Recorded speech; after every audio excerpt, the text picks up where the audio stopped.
Hello everyone, काफ़ी दिनों बाद आपसे मुलाकात हो रहा है। मैं हूँ डॉक्टर जाफर इकबाल लस्कर। आप देख रहे हैं आपका अपना यूट्यूब चैनल।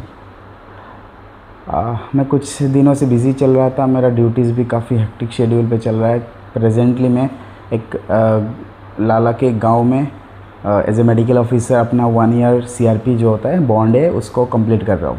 मेरा हार्डली 2-2.5 महीने बचा है और काफ़ी अच्छा चल रहा है। दूसरा चीज़, रिसेंटली मैंने UPSC CMS 2026 भी दिया था। उसका प्रिपरेशन भी उतना ख़ास नहीं था, तो उतना अच्छा भी नहीं गया। Will discuss about this exams will later on. आज लेकिन मैं एक इम्पॉर्टेंट चीज़ को डिस्कस करने आया हूँ, जो कि है रिसेंटली हमारा जो राज्यसभा MP राघव चड्ढा जी ने एक बात को पार्लियामेंट में उठाया regarding the cut money practice, जो डॉक्टर डायग्नोस्टिक नेक्सस के बारे में 15 to 30% प्राइस इंक्रीज़ हो जाना, ये सब चीज़ें के बारे में हाँ कुछ हद तक सही है। कुछ हद तक ये करप्शंस ये लेवल पे जो न्यूएंसेस है चल रहा है, लेकिन इस बात को भी क्लियर करना ज़रूरी है कि क्या हर चीज़ में ये सब ऐसा बोल देना सही है कि हाँ डॉक्टर 15% 20% कमीशन लेता है डायग्नोस्टिक से।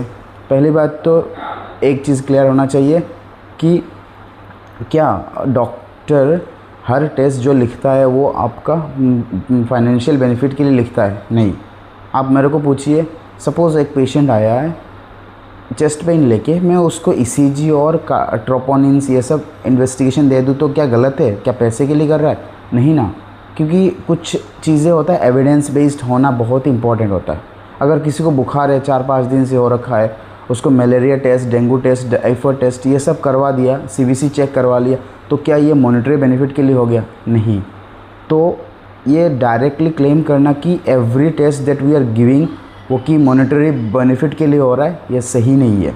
दूसरा चीज़, बीइंग ए डॉक्टर, मेरे को ऐसा लगता है कि आजकल के ज़माने में जिस तरह से आपका मेडिसिन एवोल्यूशन हुआ है, आपका जो इन्वेस्टिगेशन मेथड इम्प्रूव हुआ है, तो इन्वेस्टिगेशन का साथ लेना for a good diagnosis is very important.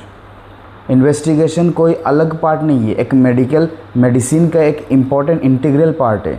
जितना इम्पॉर्टेंट आपका सिम्टोमेटिक जो क्लिनिकल डायग्नोसिस करना है, उस तरह से एविडेंस बेस्ड करना भी बहुत इम्पॉर्टेंट है। तो इस तरह से डायरेक्ट बोलना सही नहीं है। हाँ, कुछ जगहों पे कुछ डॉक्टर्स, कुछ लेबोरेटरी ऐसा प्रैक्टिस कर रहे होंगे।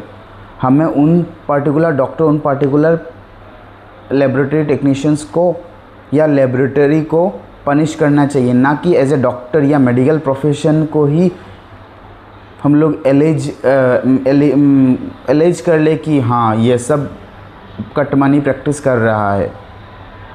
तो मेरा 2 सवाल है, क्या सही में कितना डाटा बैक्ड है कि 15 to 20% इंक्रीज़ हो रहा है?